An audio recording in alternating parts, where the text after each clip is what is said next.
नमस्कार, मैं श्रेया। शिक्षा की बात हर शनिवार के इस साप्ताहिक कार्यक्रम में आप सभी शिक्षक प्रेमियों का हार्दिक स्वागत करती हूं। हर शनिवार की तरह एक बार फिर आप सभी शिक्षकों के द्वारा पूछे गए सवालों के साथ हमारे बीच मौजूद हैं शिक्षा विभाग के अपर मुख्य सचिव doctor S Siddharth sir. Sir, बहुत बहुत स्वागत है आपका। सर, आज का जो सबसे पहला सवाल है जिला पुरुषों के ट्रांसफर से संबंधित है। नमस्कार एससीएस सर, मेरा प्रश्न अंतर जिला पुरुषों के ट्रांसफर से संबंधित है। पिछले एपिसोड 13 में सर आपने कहा था कि केवल अंतर जिला महिलाओं का लिस्ट आना बाकी है, तो क्या अंतर जिला पुरुषों का ट्रांसफर नहीं होगा, और अगर होगा तो कब तक उम्मीद कर सकते हैं? देखिए, आपको जानकारी होगा कि आज हम लोगों ने करीब 1,30,000 टीचर्स का हम लोगों ने विद्यालय में पोस्टिंग की प्रक्रिया शुरू की है। हम लोगों को करीब 1,90,000 आवेदन पत्र प्राप्त हुए थे और 1,30,000 का एक्चुअल स्कूल अलॉटमेंट शुरू हुआ है। ये पूरी प्रक्रिया करीब 15 दिन लगेगा और डीओ सब इसी में लगे हुए हैं। डीओ को भी काम दिया गया है और कर रहे हैं। ये बात मैंने कभी नहीं कहा कि पुरुषों का स्थानांतरण नहीं होगा, और जैसा कि आप आंकड़ों से देखते हैं कि करीब इसमें भी हम लोगों ने करीब 8 से 9,000 पुरुषों का नाम इसमें शामिल किया है, पुरुष टीचर। देखिए, जब भी स्थानांतरण किया जाता है तो 2-3 बातों का बहुत ध्यान रखा जाता है। इतनी बड़ी संख्या एक तो है, 1,90,000 है और आवेदन पत्र हैं। हम लोग 2-3 चीज़ें देखते हैं। पहले तो है वैकेंसी होनी चाहिए, जहाँ पे टीचर मांग रहे हैं वहाँ वैकेंसी होनी चाहिए। और दूसरा ये देखते हैं कि जो हमारा इंटर डिस्ट्रिक्ट जो स्टूडेंट टीचर रेशो है, मतलब जो छात्र और टीचर अनुपात है, उसको भी हम लोग ध्यान देते हैं। अभी तक जो ट्रांसफ़र हुए हैं करीब वो 1,30,000 का जो जिला आवंटन किया गया है, अगर उस आंकड़े को देखेंगे तो आपको आश्चर्य होगा कि ऐसे भी ज़िले हैं जहाँ 20 छात्र पे एक टीचर हैं, और ऐसे भी ज़िले हैं जहाँ 44 छात्रों पे एक टीचर हैं। तो आप देखिएगा कि पूरे राज्य में कितना, मतलब इस अनुपात में भी अंतर आ गया है कि एक तरफ 20 छात्र पे एक टीचर हो गए, एक तरफ 44 छात्र में टीचर हो गए। वह इस कारण से हुआ है क्योंकि जो टीचर उन जिलों में थे जहाँ पे 44 छात्र पर टीचर थे, वो सब ऐसे जिलों में चले गए हैं जहाँ पे पहले ही टीचर बहुत ज़्यादा थे। तो एक तो हम लोगों को ये मेंटेन करना पड़ता है। पूरे राज्य का औसतन है 30 छात्र पर टीचर हैं। तो हम लोग को ये नियंत्रण रखना पड़ता है कि ऐसा ना हो कि अचानक एक जिला ऐसा हो जहाँ पे 10 छात्र हो जाएंगे एक टीचर पे। और जैसे ही ये ट्रांसफर्स होते हैं, देखिए एक चीज़ आपको सभी को सोचना भी चाहिए कि जहाँ से टीचर हटते हैं वहाँ स्कूल बंद भी होने लग जाते हैं। मतलब क्योंकि टीचर की कमी हो जाती है, जहाँ पे 5 टीचर थे अब 2 टीचर हो जाएंगे, तो स्कूल भी बंद होने लगते हैं। तो एक और जहाँ पे टीचर्स की अपनी व्यक्तिगत समस्याएं हैं, वहाँ पे सभी को छात्रों की भी समस्याओं को समझना चाहिए। मतलब छात्र भी, मतलब जहाँ उसको 5 टीचर आज थे, जैसे ही वो टीचर स्थानांतरण होकर चले जाएंगे उसके बाद 2 टीचर बच जाएगा, और वही 5-6 क्लासेस जो हैं वो अब 2 टीचर पढ़ाएंगे।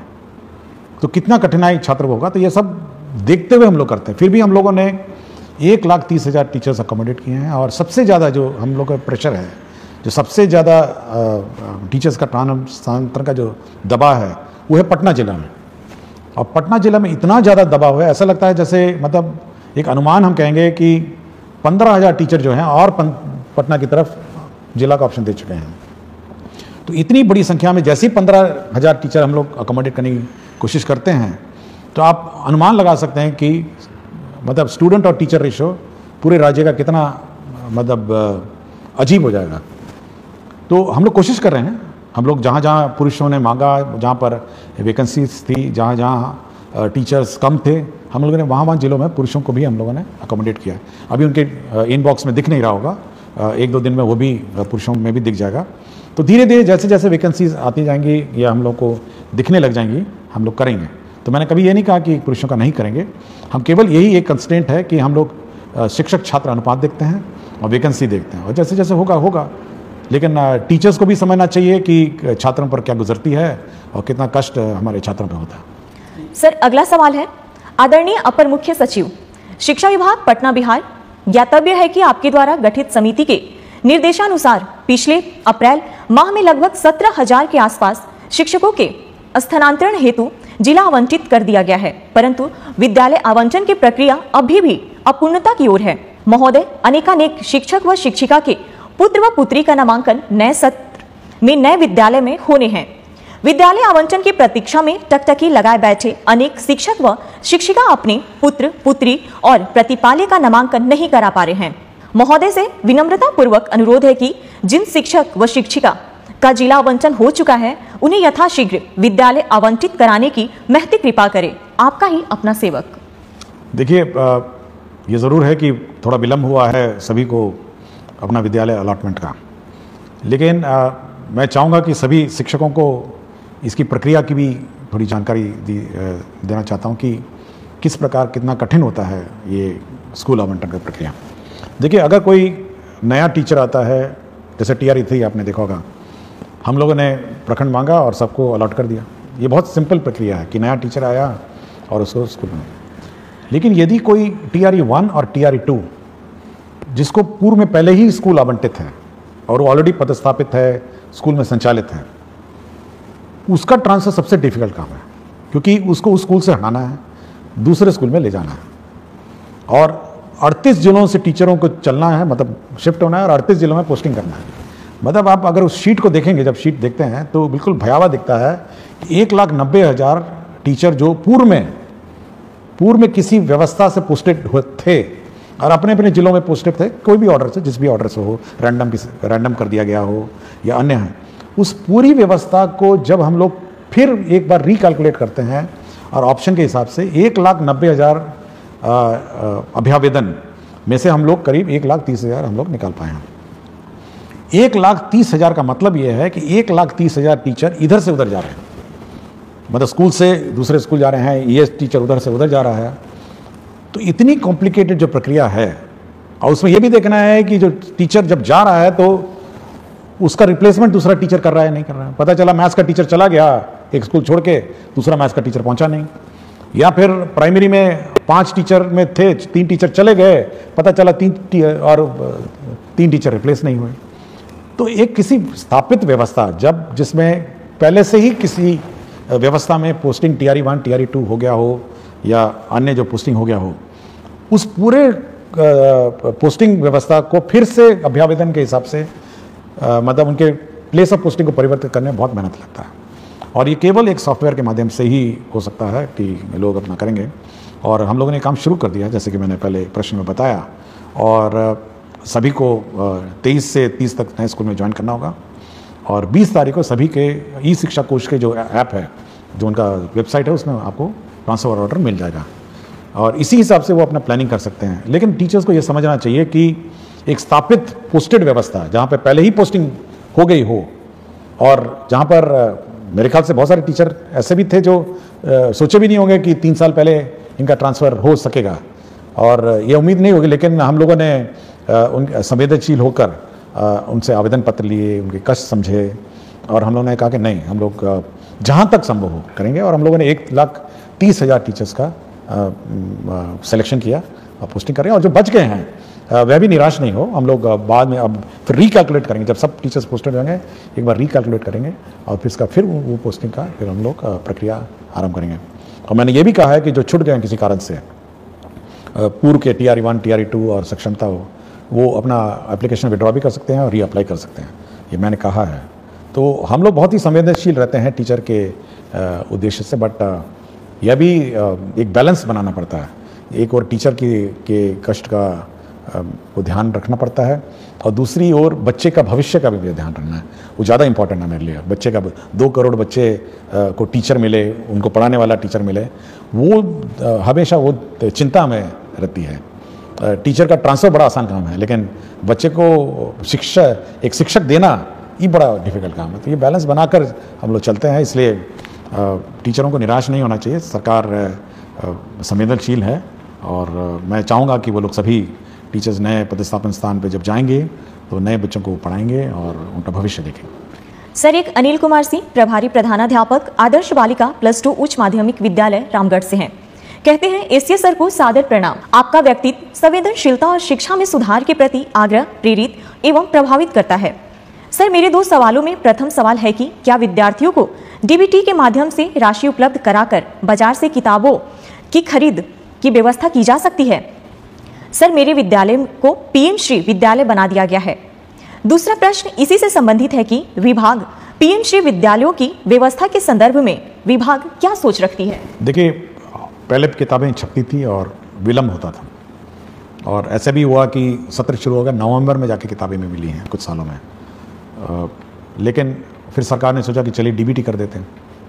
देखिए, डीबीटी में एक बहुत बड़ी समस्या है। एक तो किताबें मिलना बाजार में, और समय पे इतनी सारी किताबें मिलना, मतलब आप समझ सकते हैं 2 करोड़ बच्चे हैं और बच्चों को किताब नहीं मिली, बाज़ार में भी किताब उपलब्ध नहीं हुई, पब्लिशर्स ने प्रिंट नहीं किया, और बड़ी ख़राब किस्म की क्वालिटी की किताब मिली। ऐसे भी हुआ कि बच्चे पुरानी किताबें इधर उधर से बोरो करके लिए। लेकिन अब ये व्यवस्था है कि किताबों की छपना की प्रक्रिया जो है वो परिवर्तित हो गई है। आप देखेंगे, हम लोगों ने, अब कल ही मेरी समीक्षा हुई, और हम लोगों ने 1 अप्रैल 2025 में जो किताबें दी जानी है उसकी छपाई पर निर्णय अब कल ही हम लोगों ने ले लिया कि कल हम लोगों ने कहा कि नहीं, एक प्रक्रिया आरंभ की जाए, और वो 1 अप्रैल 2026 में बंटनी है। तो आप सोच सकते हैं कि कितना लंबा प्लानिंग इसका होता है, ताकि हम लोग का ये है उद्देश्य है कि सत्र शुरू होने से पहले, मतलब 1 अप्रैल जो स्कूल क्लास शुरू होगी उससे पहले कम से कम 1 महीने पहले किताबें पहुंच जाएं।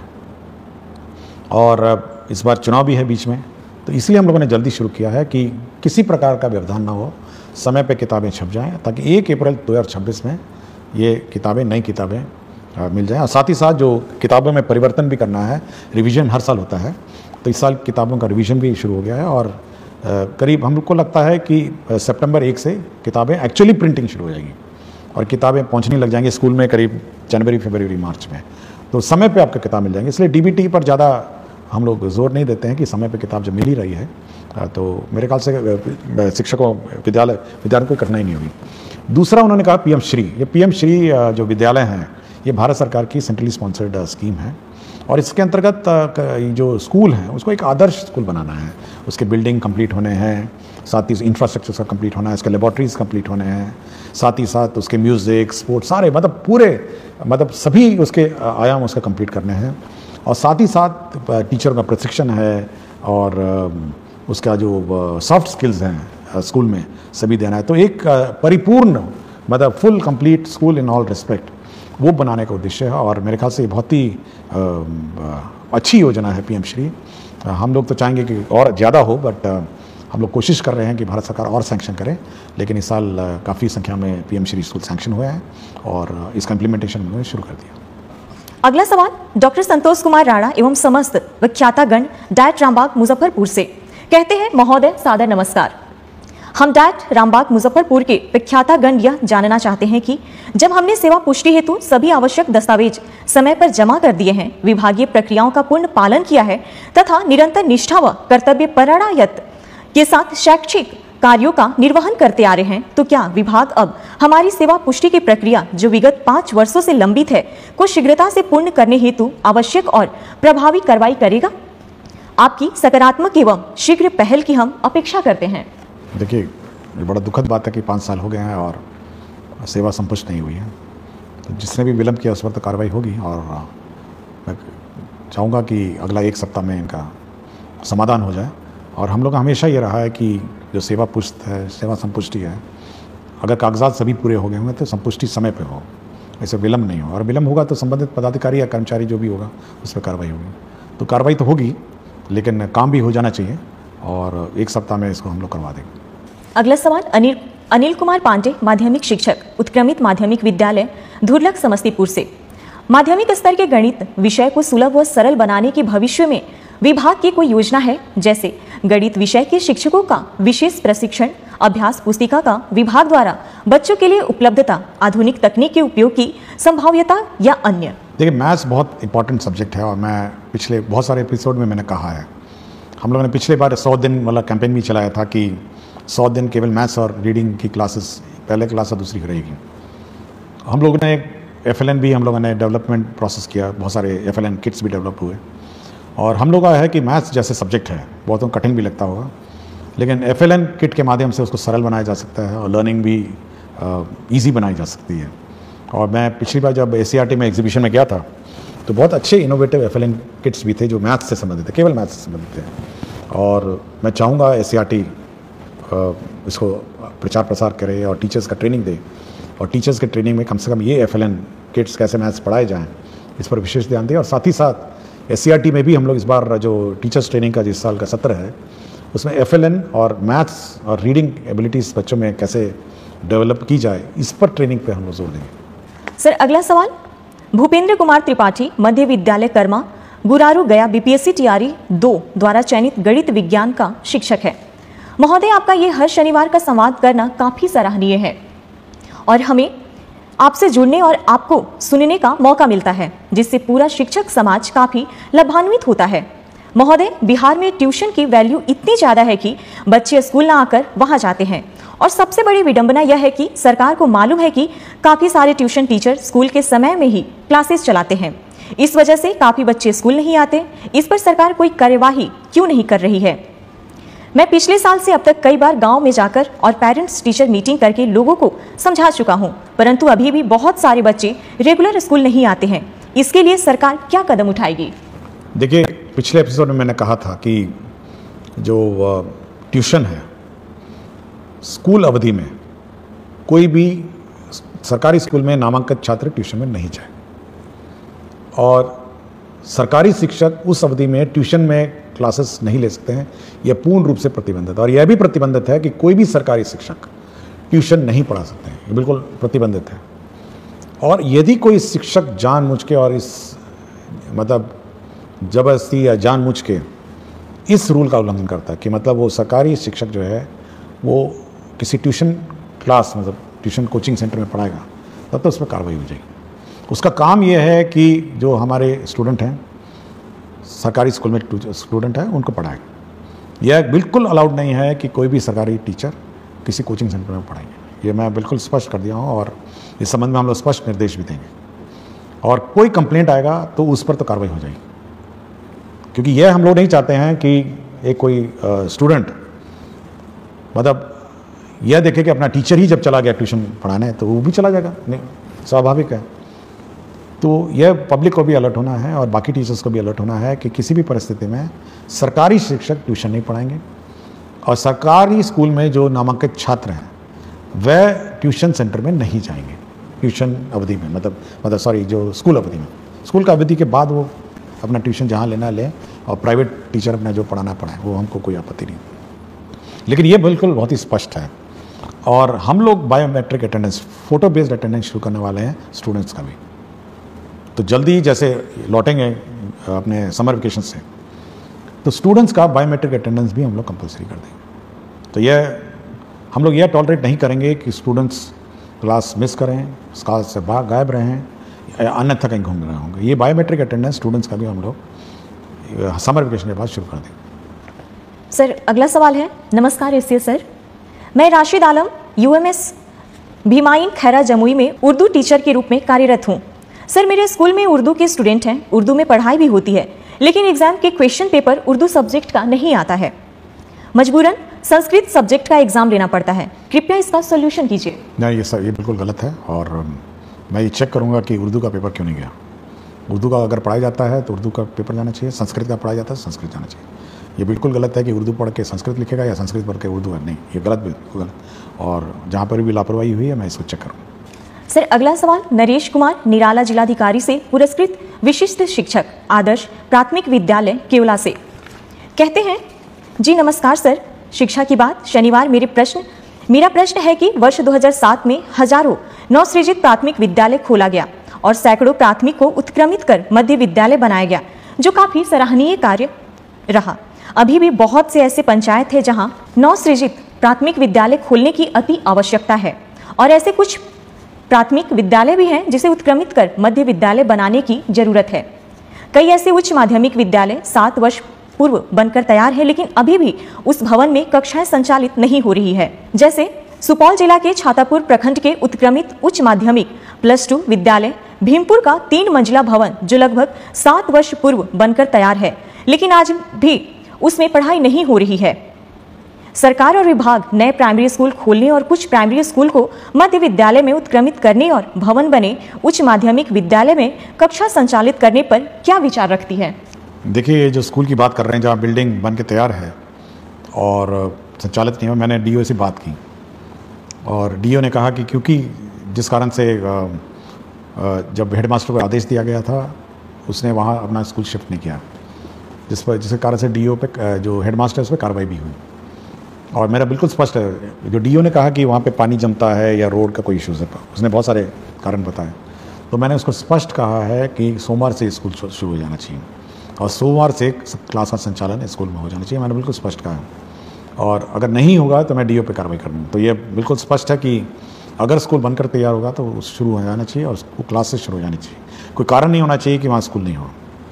दूसरा है कि हम लोग अभी भी बहुत सारे कई जगह देखते हैं कि प्राइमरी स्कूल का अभाव है। अभी हाल ही में मैं नवादा गया था, तो जो कोडरमा का बॉर्डर है, ज़िले हैं पहाड़ों पे, कुछ लोग वहाँ से आए थे और वो अपने गांव में प्राइमरी स्कूल की मांग कर रहे थे कि भाई हमारे यहाँ स्कूल होना चाहिए। तो ऐसे सब क्षेत्र जहाँ पे प्राइमरी स्कूल पहाड़ी इलाके हैं और जहाँ पे 1 किलोमीटर से कम दूरी वाले क्षेत्र हैं, तो हम लोग उस जितने भी ऐसे रिमोट लोकेशंस हैं और जहाँ पर प्राइमरी स्कूल नहीं है, तो जो सरकारी नॉर्म है, हम लोग का सरकारी नॉर्म है और हम लोग का सरकार का लक्ष्य है कि प्राइमरी स्कूल्स हों। और जहाँ पर भी बच्चे ज़्यादा हैं या हर पंचायत में हम लोगों ने ऑलरेडी हाई स्कूल में उत्क्रमित कर दिया है और कोशिश करेंगे कि प्राइमरी स्कूल को भी हम लोग कम से कम मिडिल स्कूल में उत्क्रमित करेंगे। सर अगला सवाल कहते हैं, मेरा नाम संतोष कुमार, ग्राम पोस्ट सरौनी कला, थाना बिहारीगंज, प्रखंड ग्वालापारा, मधेपुरा जिला से हूँ। शिक्षा के क्षेत्र में किए गए आपके उत्कृष्ट कार्य को सादर प्रणाम सर जी। जब से बिहार में शिक्षा का पद आप और के पाठक सर जी संभाले हैं, तब से बिहार में शिक्षा के क्षेत्र में काफी सुधार हुआ है। मुझे आप पर बहुत गर्व है सर जी। महोदय से मेरा प्रश्न यह है कि जिस प्रकार से बच्चों को सर्वांगीण विकास के लिए खेलकूद एवं कला प्रशिक्षण भी अनिवार्य है, जिसमें बच्चों को खेल तो कराया जाता है किंतु कला नहीं सिखाया जाता है, जबकि शिक्षा और कला एक दूसरे का पूरक है।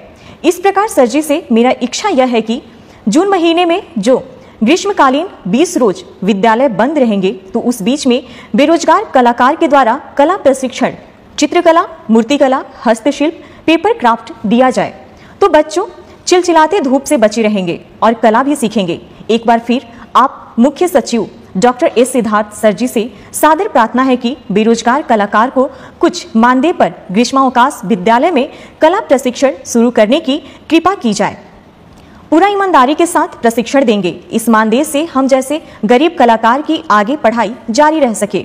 मेरे घर की जिम्मेदारी मेरे ऊपर है। मेरे पिताजी पैर से विकलांग हैं। मेरा इच्छा है कि हम ललित कला शिक्षक बने।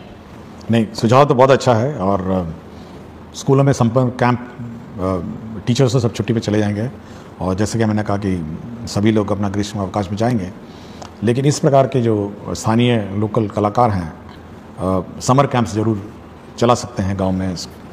और हम लोग कोशिश कुछ प्लान आउट करते हैं कि हम लोगों ने कुछ NGOs को भी कहा है समर कैंप्स चलाने को और एक व्यवस्था विकसित करते हैं कि बाकी गांव में भी कला, म्यूज़िक, डांस और स्पोर्ट्स का समर कैंप्स चले और आर्ट और क्राफ्ट का भी कुछ कोशिश करते हैं। लेकिन आइडिया अच्छा है और सुझाव अच्छा है, इस पर मैं कुछ वर्कआउट करता हूँ। एक सवाल है सर, नमस्ते। मैं शशिकांत कुमार प्राथमिक विद्यालय ताती टोला बभन गामा जिला खगड़िया से में 2014 से शिक्षक के रूप में कार्यरत हूँ। मुझे समाज सेवा करना अच्छा लगता है। सरकार के द्वारा किसी प्रकार की योजना सरजमी तक लाना एक कठिन परिश्रम है। बदलते समय में हर व्यक्ति अपने निजी स्वार्थ के कारण सरकार के द्वारा महत्वाकांक्षी योजना को लोगों तक नहीं पहुंचा पाते हैं। सर, अब मैं राष्ट्रीय शिक्षा नीति 2020 में प्रथम कक्षा से नीचे 2 कक्षा का संचालन करने की चर्चा है, जिसमें आंगनबाड़ी प्रत्येक वार्ड में संचालित किया जाता है और आंगनबाड़ी में 2 महिला स्टाफ सेविका और सहायिका होते हैं। छोटे बच्चों का प्रथम स्कूल आंगनबाड़ी ही होते हैं, परंतु मध्यम वर्ग के बच्चे प्ले स्कूल जाते हैं। आंगनबाड़ी में 2 महिला स्टाफ सेविका और सहायिका का कार्य, सेविका प्रधान संचालनकर्ता एवं सहायिका बच्चों को लाना और मध्याह्न भोजन बनाकर खिलाना। सेविका द्वारा 16 से 20 पंजी का संधारण करना होता है। स्टाफ उपस्थिति पंजी, अन्नप्राशन पंजी, गोद भराई पंजी, भंडार पंजी, टीकाकरण पंजी, सामाजिक बैठक पंजी, दूध वितरण पंजी, राशन वितरण पंजी, बालवाड़ी बच्चा उपस्थिति पंजी, विवाह पंजी, विवाह, मृत्यु एवं जन्म पंजी, महिला मंडल बैठक पंजी, सर्वे पंजी, निरीक्षण पंजी, वजन पंजी, मुख्यमंत्री कल्याण कन्या उत्थान योजना पंजी, प्रधानमंत्री मातृ वंदना योजना पंजी, जिसमें सेविका क्या क्या करे, सरकार की शिक्षा और पहल में जन्म के बाद 3 से 6 साल में के बच्चों को बालवाड़ी में शिक्षा दी जाती है, जिसमें शैक्षणिक गतिविधि के लिए स्टाफ की कमी है। सर, मेरा ध्यान शिक्षा सेवा की ओर है। वह अपने टोला से या विद्यालय के पोषक क्षेत्र के टोला से बच्चों को स्कूल तक पहुंचाना और पोषक क्षेत्र में बच्चों को ट्यूशन पढ़ाने का दायित्व है, जिसमें यह मेरा मानना है कि सर की टोला सेवक या शिक्षा सेवक को आंगनबाड़ी में बालवाड़ी के बच्चों को पढ़ाने के लिए एक प्रावधान लाने की आवश्यकता है। क्योंकि सर, एक सरकार की योजना को मैं समझना चाहता रहा हूं कि एक वार्ड में प्रायः एक आंगनबाड़ी होते हैं। प्रत्येक वार्ड में 80 से 100 बच्चे रहते हैं, परंतु आंगनबाड़ी में बालवाड़ी में 40 बच्चों का नामांकन किया जाता है। शेष बच्चे इधर उधर रह जाते हैं, जिस कारण जब वह बच्चा 6 वर्ष का हो जाता है तो उसे पढ़ना और विद्यालय जाना अच्छा नहीं लगता है। सर, अंत में मैं यह कहना चाहता हूं कि वर्तमान समय में सरकारी विद्यालय में शिक्षक की उपस्थिति ठीक ठाक हो गई है और शिक्षक सेवक को बालवाड़ी में बच्चों को पढ़ाने के लिए समय का प्रावधान लाना चाहिए। देखिए, ये ज़रूर जो सुझाव करता है, उन्होंने आंगनबाड़ी में जितने प्रतिवेदन और प्रपत्र भरने पड़ते हैं, मैं भी बड़ा आश्चर्य हुआ कि इतनी रिपोर्ट्स और कागजात किसी आंगनबाड़ी सेविका को भरने पड़ते हैं। ये बड़ा, मैं भी बहुत आश्चर्य रहा और बहुत अच्छा उन्होंने जानकारी दी। हम लोग का ये जो कार्यक्रम है उसमें ये है कि जितने भी हम लोग आंगनबाड़ी के बच्चे हैं वो तो आंगनबाड़ी में पढ़ते हैं, 40 बच्चे जैसे कहा, और बाकी बच्चों को प्री स्कूल के रूप में जो प्राइमरी स्कूल है उसमें रखने का प्रावधान है। और हम लोग ने शुरू ही किया अभी कि जितने भी नॉन आंगनबाड़ी, जो आंगनबाड़ी में बच्चे नहीं हैं, उनको प्ले स्कूल के रूप में प्राइमरी स्कूल में रखा जाए, और जिसको कहते हैं प्री प्राइमरी, और उसमें रखने के बाद 2 साल रखने के बाद फिर वो बच्चे अपना स्कूल में आ जाएंगे। तो ये व्यवस्था करने के लिए हम लोगों ने कार्यक्रम बनाया और ऑलरेडी हम लोग बहुत स्कूल में शुरू कर चुके हैं। और मैं ज़रूर इसका रिव्यू करूँगा कि सभी प्राइमरी स्कूल्स में प्री प्राइमरी क्लासेस भी हों जहाँ पे ये सब बच्चे रहें, और साथ ही साथ आंगनवाड़ी में तो है ही हैं बच्चे। तो ये रिव्यू करूँगा। और ये अच्छा सुझाव था कि जो टोला सेवक हैं, तालीमी मरकज़ हैं और अन्य जो साधन सेवी सब हैं, तो ये सब इसमें सहयोग कर सकेंगे, और बच्चे कम से कम प्राइमरी स्कूल से पहले 2 साल पहले ही स्कूल में कम से कम 1 घंटा आएँ और बैठें और जाएँ। ये व्यवस्था हम लोग लागू करें। बहुत बहुत शुक्रिया सर। अगला सवाल एक शिक्षिका प्रखंड पोठिया किशनगंज से है। महोदय, मैं 14 वर्षों से प्रभार में हूँ। आए दिन बच्चों की उपस्थिति बढ़ाने के लिए नए नए नवाचार करती रहती हूँ, परंतु सहायक शिक्षकों द्वारा विद्यालय में कभी उपस्थिति को लेकर गंभीरता नहीं दिखाई देती है। क्या बच्चों के उपस्थिति की जिम्मेदार केवल प्रधान शिक्षकों की है? क्या ड्रॉप आउट हुए बच्चों को विद्यालय से जोड़ने में वर्ग शिक्षकों की कोई भूमिका नहीं? देखिए, जैसे कि कहा है कि हम लोगों ने हर क्लास के लिए क्लास टीचर अपॉइंट करने को कहा है, और उस क्लास टीचर की जवाबदेही है कि उसके जो बच्चे हैं वो सभी स्कूल आएँ और मॉनिटर उसको करना है। ये प्रधान अध्यापक का काम नहीं। प्रधान अध्यापक का काम है कि भाई वो इकट्ठा करेंगे आंकड़े, लेकिन हर क्लास का अपना इंडिविजुअल क्लास टीचर है और उसको मॉनिटर करना है कि कौन बच्चा आया, कौन बच्चा नहीं आया, और ये उसका काम है। ये नहीं कह सकता कि भाई प्रधान अध्यापक जाने कि कौन सा बच्चा आ रहा है, जा रहा है। ये हर क्लास टीचर, हर क्लास का टीचर को है। और यह भी हम लोगों ने कहा है कि उसी का काम है मिड डे मील उसको खिलाना, उसी का काम है कि वो मिड डे मील खाया नहीं खाया, अटेंडेंस चेक करना, अटेंडेंस दस्तखत करना, तो सारा काम उसी का है। तो हर क्लास का क्लास टीचर को अपनी जवाबदेही निर्धारित है और उसकी रिस्पॉन्सिबिलिटी। अगला सवाल सर, मैं सुहानी कुमारी वर्ग 7वीं कन्या मध्य विद्यालय अमला टोला में पढ़ती हूँ, लेकिन मुझे अभी तक पुस्तक नहीं मिला है। अब तो कुछ दिनों में गर्मी की छुट्टी होने वाली है। समझ नहीं आ रहा है कि बच्चे बिना पुस्तक के कैसे पढ़ेंगे। सिद्धार्थ सर से मेरी विनती है कि हम बच्चों को जल्द से जल्द पुस्तक प्राप्त करवाएं। देखिए, मुझे जब प्रश्न आया था तो मैंने टेक्स्ट बुक कॉर्पोरेशन में बात की और डीओ पटना से भी बात की, और देखिए समय पे किताब हम लोगों को उपलब्ध कराना था। क्यों नहीं हुआ ये मैं एक बार चेक करूँगा, लेकिन जहाँ तक आवेदिका का है तो ये मंडे को ये किताब इनको मिल जाएगी। लेकिन यह रिव्यू करूँगा कि समर वेकेशन से पहले कम से कम सारे बच्चों को किताब मिल जाए, ताकि समर वेकेशन में जो भी जिसको समय मिले अपना बैठ के अपना पढ़े। और यह घटना होनी नहीं चाहिए थी, बट मंडे को इसको किताब मिल जाएगी। लेकिन कोशिश करेंगे कि अब ये डिले नहीं हो। सर आज का आखिरी सवाल, सर, लाइब्रेरियन की वैकेंसी कब तक आएगी? कृपया इस पर संज्ञान लें, आपकी विश्वासी। हम लोग अभी कैलकुलेशन कर रहे हैं, इस पर हम लोग देख रहे हैं कि क्या वैकेंसीज हैं और क्या है, एक बार देख लेंगे, उसके बाद इस पर निर्णय करेंगे। बहुत बहुत धन्यवाद सर। अगले सप्ताह फिर से मुलाकात होगी शिक्षा की बात हर शनिवार के साथ।